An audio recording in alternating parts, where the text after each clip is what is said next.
Right, sorry it's coming a little bit late, but this is a recap of week 15 of the training program. It was the final week of hypertrophy.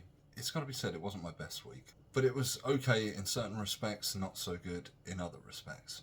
Just in terms of the workouts, that I did last week, I was a bit lackluster. Unfortunately, I didn't finish the week very well, and that meant I didn't get several of the workouts done after 8 pretty intense hypertrophy weeks of training. Maybe the ninth week was 1 week too far, given the fact that my body is still adjusting to the training, and I started off doing a 6 week muscle endurance program before the hypertrophy phase of training, and so in total it was 14 weeks where I basically just had 2 active rest days each week, and I was training pretty intensely on all the other days and sticking to the diet plan and everything like that. So for week 9 of hypertrophy, I started off the week doing abs and forearms. So I got those done on the Monday. I took an active rest day on the Tuesday. I did shoulders on the Wednesday. I did forearms and triceps on the Thursday. And then I ended up taking an active rest day on the Friday. And that was also combined. I went out as well on the Friday night with a mate I hadn't seen in quite a while, and we went out boozing it up. So ended up having quite a few pints of beer that night, and it was a late one. And then I felt terrible on Saturday because I haven't been out drinking for quite some time. And so in the end, I was just like, God, I'm not going to do myself any justice if I train today, because in my head I'm always looking for improvements in the routines, and doing it when you're hungover is not the best way of doing it. And in the end, didn't hit my step goal on the Saturday, which was the 21st of June, and then had a terrible night's sleep on Saturday night, and woke up and I don't know how it happened. It's sod's law, really. You can train for 14 weeks intensely, or 14 and a half weeks, and you don't really get any injuries at all. And then you just sleep one night after having, at this point, 2 active rest days when I felt fine. Ultimately, my body felt fine. I was just a little bit hungover the day before. And I woke up on Sunday morning and I'd done something where I sort of like pulled or strained a muscle at the base of my neck or in my traps, in my right trap. And that was a real nuisance. So that then meant I didn't want to train or do any weight training on the Sunday, because I just thought, well, let's not push it at this stage. I've got an issue now that I need to wait until it feels better. I've got an active rest week coming up, and I'll just have to, essentially say that I only got half the week's training done on the 9th week of my hypertrophy program. So I didn't do chest, I didn't do back and biceps, and for the sake that this was my last week of attempted weight gain, I didn't do legs in the week either, because I found that by doing that it was making it harder to put on weight. So I carried on with that ethos of let's just cut legs out for the last few weeks of the hypertrophy. And so the main muscle groups I really did were shoulders, triceps and forearms, and I did abs as well. But yeah, so in that sense it was a little bit disappointing that that's how I finished off this phase of training. But you got to listen to your body, and so that's what I did. So I ended up having the final 3 days, Friday, Saturday and Sunday, off training. I did get my 10,000 steps done on all the days leading up to Friday, including Friday, but I didn't get my steps done on the Saturday or Sunday. So my step count was a little bit lackluster. It was actually the worst week of walking, really, given the fact my goal is to average 10,000 steps a day across the week. So to get 70,000 steps, I did not get my 70,000 steps. I was just shy of 60,000. I was thinking though in the aftermath of that, well, that's probably going to help me with the weight gain because I'm still eating everything I need to be eating. But as it turned out, it didn't really help in that respect either. So in terms of I won't go through all the nutrition, but what I will go through is basically my average protein intake per day across the week. So in total, for the week commencing the 16th of June, for that week I had 1,585 grams of protein, and this is all protein that's basically coming from either meat, fish, or protein shakes. I'm not including, any protein that might come from like rice or certain other food groups where there is, a certain amount of protein in those food groups. I'm not really including that. I'm just doing it from the sources that I know are giving me the best type of protein for muscle building, really. So yeah, I did 1,585 grams of protein across the week, and that averaged 226 grams of protein roughly per day. That was a slight increase on the week before, where the week before I averaged 223 grams of protein. So it's pretty similar, but it's all going in the right direction, really. My weekly weight, when I weighed myself on Monday, which was the 23rd of June, the beginning of this week, unfortunately I'd lost 0.4 kilos from last week. Last week I was 85.6 on the Monday morning. This week I was 85.2. My goal for this whole hypertrophy weight gain phase was to finish it around 85 kilos. So I did manage to do that, which is good. But it's just odd. I didn't eat any less than I did the week before. The week before I put on 2 kilos in that week, and then the following week I lose 0.4 kilos. So it's quite a big difference, really, given the fact that pretty much everything remained the same, and I increased my protein intake. So I think it's just my body adjusting, trying to get used to the weight. Because if I look back over the last 6 weigh-ins, I started at 82.7, then I dropped to 82.2, then I went up to 84, then I dropped to 83.6, then I went up to 85.6, and then I dropped to 85.2. So it's like when I was at 82.7, I just added half a kilo from the week before. Then I lost half a kilo the next week. Then I added 1.8 kilos. Then I lost 0.4 kilos. Then I added 2 kilos. And then I lost 0.4 kilos. But my diet has essentially remained the same. So the only fluctuating aspects would be water intake and the routines that I'm doing during the week. But for pretty much all these weeks, I've done the same type of routines. The only change really was removing my leg routine several weeks back in order that I could continue to try and add weight in this phase before going into my fat burning phase, which I am now technically in, even though this is an active rest week that I'm currently on day 4 of. It's Thursday the 26th of June, so this is week 16 of my training program now. But in week 15, I didn't do all the routines.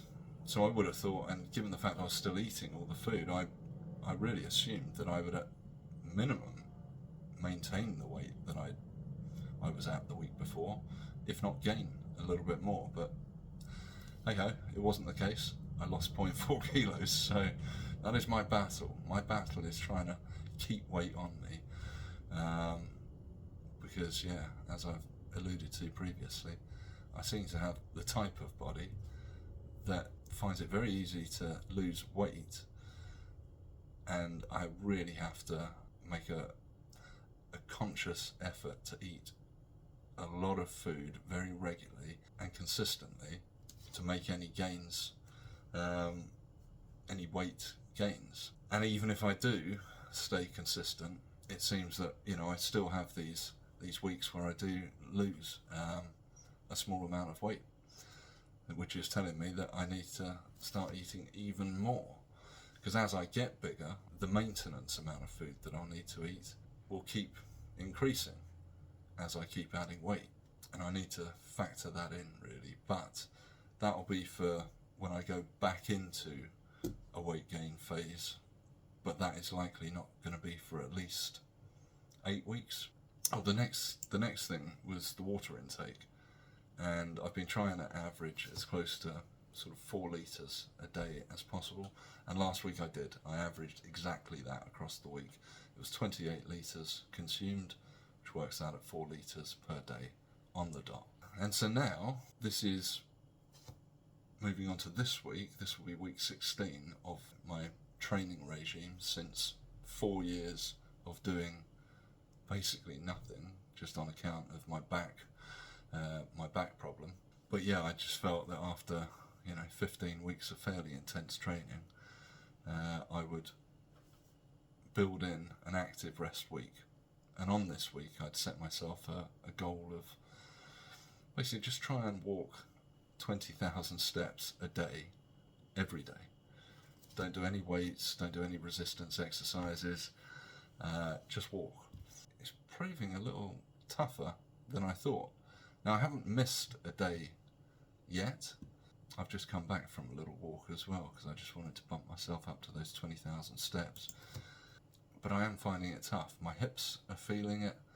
My feet were feeling it after the first couple of days, because I'm doing these steps essentially in one hit. I'm just going out and I'm walking for roughly 3 hours at a decent pace as well.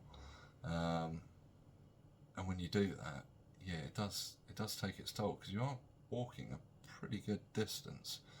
I will tally it all up at the end of the week, but as it stands, we're on track for getting the 140,000 steps, but I need to do the same tomorrow, which is Friday, and then obviously I need to do the same on both the weekend days. It's always a little bit more difficult because you have a few more family commitments to work around and that type of stuff, so we'll see how it goes. But I have every confidence I will do it, but doing that amount of steps, it's got to be said, I find it a little bit grinding, a little bit boring, really. I didn't think I'd find it that boring, and I didn't think it would take so much of a toll on my hips, my lower back. My feet are feeling okay, and my anti-chafing boxers seem to be doing the trick. I haven't had any issues with chafing, which is good, and may that continue for the next few days. But yeah, my hips and my lower back have been feeling it, and when I go walking, I'm taking, 1.5 litres of water with me. I'm taking a protein shake. I'm taking a few little snacks, some fruit, that type of stuff in a little backpack. So I do have some weight on my back, but I can't imagine it weighs much more than 4 or 5 kilos in total. But given the fact I've got a chronic back issue with 2 severely compressed discs in the strongest part of my back, between L4 and L5 and L5 and S1, it's not a back issue that's ever going to get any better. I should have probably expected that. But given the fact that it was only 6 weeks ago when I did 130,000 steps in a week, and 2 of those days I did north of 30,000 steps, one of the days I did over 25,000 steps, and I don't remember my hips or my back being an issue. So it just took me a little bit by surprise. But yeah, we keep plugging away. I've got that goal. The goal is to get those steps done. It would be a record for me if I can finish the week with 140,000 steps. I think I will do it, and knowing me, I may keep pushing and maybe try and get 150,000. We'll see. I will report back that this active rest week, if I set myself a target of 140,000 steps, that is a lot of walking. 3 hours walking a day, it's no joke. 21 hours of walking throughout the week, it's a lot. And it's gonna start burning fats for sure, especially in a carb depleted state. but I want it to burn the fats, not the proteins. But I accept that, you know, some of the protein will no doubt be getting burnt as well at the same rate, because it's walking. I mean, I'm not doing interval training, which promotes sort of lean muscle mass retention and fat burning. This week is like quite steady state exercise, really. It's long duration. You know, we can't do anything long duration with mass intensity. So, you know, you're going to burn a little bit of your muscle mass at the same time. So I just want to be replacing that with enough protein. And it's all a bit trial and error. We'll see how it goes. No doubt I'm going to lose more weight without the starchy carbs in my diet. But I will monitor that sort of week on week, and if I feel like I need to make adjustments, then I will. If I feel that my energy levels really aren't where they need to be, then I'll probably, you know, supplement the diet with something that can give me a bit of an energy boost from, you know, maybe a starchy carbohydrate source. But on Monday anyway, I really, given that my average protein intake for week 15 last week was 226 grams of protein. On Monday I had 260 grams of protein. On Tuesday this week I had 270 grams of protein. Yesterday I had 278 grams of protein. And today I've currently had 180 grams of protein, but I've still got one more meal, and so I've still got one more meal and one more protein shake to have. The protein shake will have 50 grams of protein in total, and I'm doing that with almond milk now, not with full fat milk that I was having before. So that cuts down on the amount of sugars that are in the milk, the amount of carbohydrates. And the meal that I've typically been having as an evening meal has been 4 large eggs, a couple of pieces of ham chopped up, cherry tomatoes, I'm putting a bit of cheese in there, some spring onions, and I sort of scramble up the eggs. I chop everything else up in small pieces, chuck it all in there, and I just essentially scramble it, plonk it on the plate, and then I put a load of leafy greens with it, maybe half an avocado, that type of thing. And it's roughly about 45 grams of protein in that. So I'm on 180 grams for the day so far, and I've got another 95 grams to be consumed. So that'll put me on 275 grams for the day. Obviously these aren't going to be accurate to the gram. I am having to guesstimate based off the sort of weight of the food that I'm consuming versus what the packs say. You know, 100 grams contains X amount of protein, you know, that type of thing. So I think I'm pretty accurate with the numbers, but you know, whether it's 10 grams high, 10 grams low, it's going to be within that type of range. It's going to be fairly accurate. And we'll see how increasing the protein almost to compensate for the lack of carbohydrates. Now you can't compensate for that really, but if I just took the starchy carbs out and kept everything else the same, I know I would lose quite a lot, and I'll be in danger of losing a lot of the muscle mass that I've added over the last few months. So we'll see if this can offset some of that loss and give me a bit more muscle retention, because as of next week excuse me, I will be starting my muscle endurance phase again, and I'll modify it from what I did at the beginning of my training cycle, which started sort of towards the beginning part of March. I will modify it. It will be a bit of a hybrid training program. It will have an emphasis on muscle endurance, but after all, my superficial goal for this was to get a bit of a beach body and look good when I go on holiday at the beginning of August. So, with that said, I am still looking, and I don't want to lose the strength necessarily, or not all of the strength that I've gained over this hypertrophy phase of training. And I've made some good gains week on week. So I'm probably still going to keep certain of the chest, shoulders, biceps, triceps movements in my workout and do them to failure, for hypertrophy. I might end up doing a bit of a modified, maybe chest and shoulders type routine together, just combine them. I'll do biceps. I'll probably start doing a full biceps workout, which I didn't do at any point through the hypertrophy phase. I just stacked one or two bicep exercises at the end of my back routine and finished them off that way. And I was only doing that maybe for 5 of the weeks, 6 of the weeks maybe out of the 9. And obviously in the 9th week I didn't even do the back and biceps routine. But in that time I managed to add 1.5 inches onto my upper arm. So if I can do a full biceps workout, I think that'll be good. I'll still do the triceps. I may do triceps twice a week, and I'll still do my heavy sets of flat and incline presses, dumbbell presses for chest, and I'll still do my lat raises, my front raises, my rear delt raises for shoulders, really just to get a decent pump. But everything outside of that is going to be for endurance. It's going to be high reps, and my leg workouts are going to be high rep, probably fairly basic. I'll probably just keep it to squats, bodyweight squats, but high rep, relatively short rest periods, and try and just get a lot of reps done.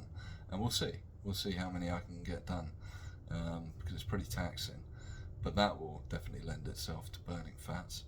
I will do high rep chest workouts as well, probably with just press ups on the minute, every minute type stuff.